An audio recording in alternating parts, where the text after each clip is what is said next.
Hey everyone, Gary Bonnell here. More questions. This one's a little bit of a problem because so much is really unknown about the process. The question is, what happens when our bodies cease to function? What happens when we die? Well, a couple of things go on.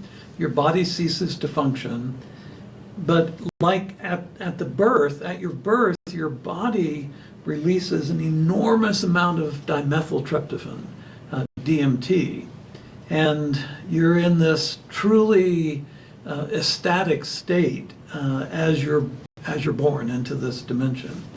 That also happens when you leave this dimension. Your brain becomes totally active as your body is ceasing function.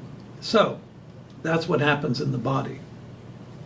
The spirit goes into a holding pattern, leaves the body, goes into a holding pattern, and is basically unaware of time and space, and is awaiting a new body in a familiar bloodline. And the reason why spirits look for familiar bloodlines is that the strategies it built in the last incarnation best apply to the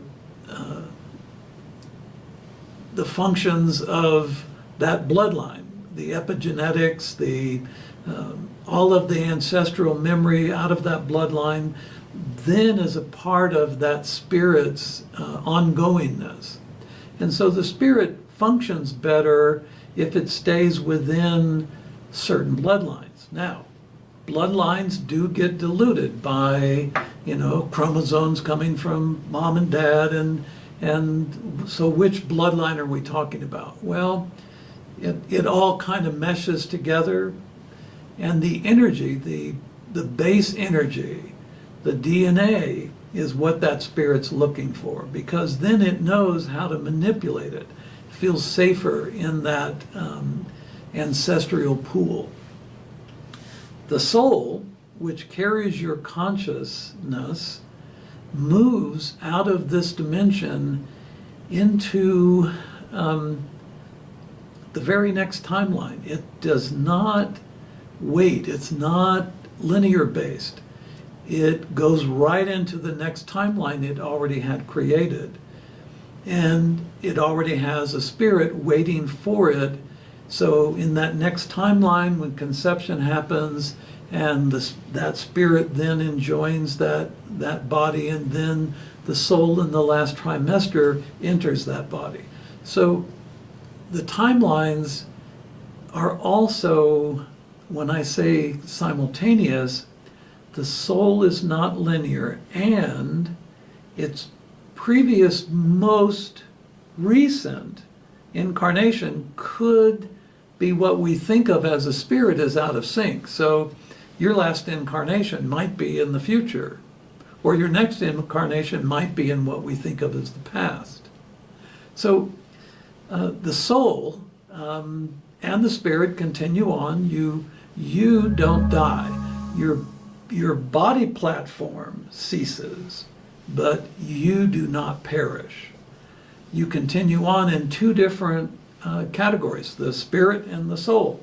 Now, one of the reasons that Akashic Readers, when they're doing a private session for somebody, one of the things that they could have trouble with is that the book of life is different than the Akashic record. Book of life is for spirit. Akashic record is for soul. If a person asks me in a session, asks me what was my most recent past lifetime, I look at both records. And the one that is most dominant in this discussion we're having in a session, that's the one I look at. If somebody says, was I one of my ancestors? And then, that's a very easy thing. If a person says, was I ever in Italy? That's going to be probably, especially in Asian cultures, like I work a lot in Japan, and if they say, have I ever lived, had a lifetime in Italy, that's the soul path. The book of life path, the spirit path, is going to be following bloodlines, DNA lines. So when we're looking at the overall human experience in the Akasha, when we're looking at that, we can literally take any one person's earth experience as a spirit and go back through all of those incarnations. Each human spirit has been every form of life on earth. So we can look through the book of life and really get a clear idea of where humanity has been. And we can look through the soul path and traverse all the different civilizations that have existed on earth. So Gaia's mind, the Akasha, Gaia's mind, is filled with all this data. The spirit retains all of its information from the last soul that it collaborated with. The soul retains all the information from all of the spirits it's collaborated with. So we don't die. We cease to be in a consensual reality within a given timeline when our body ceases to function. Many people say, or the people who have had near-death experiences, I've had, they say that when our body ceases to function, we go home. Well, in essence, that's true. But in a greater understanding, we go into a space where we feel connected to everything. We never needed religion to be connected to God. Our soul is a particle from the mind of Creator, God. We never have to be saved from some evil that we've done. The fact is, and this is really hard for most people, the fact is you've never done anything wrong.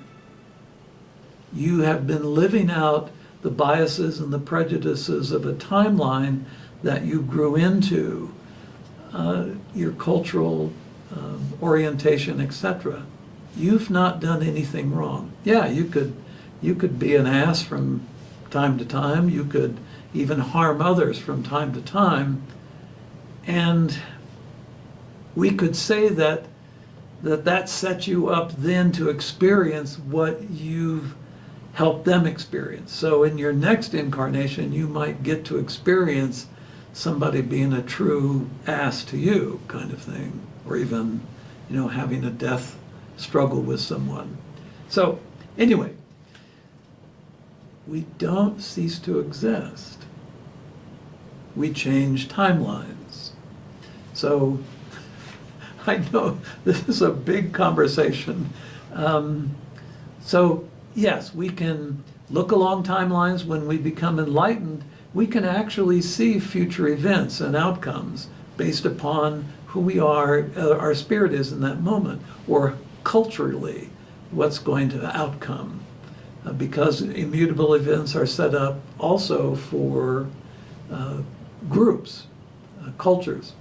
So anyway, thanks for listening. Hope to connect again. Thanks. ご視聴ありがとうございます。次の動画でお会いしましょう。Thank you for watching. See you in the next video.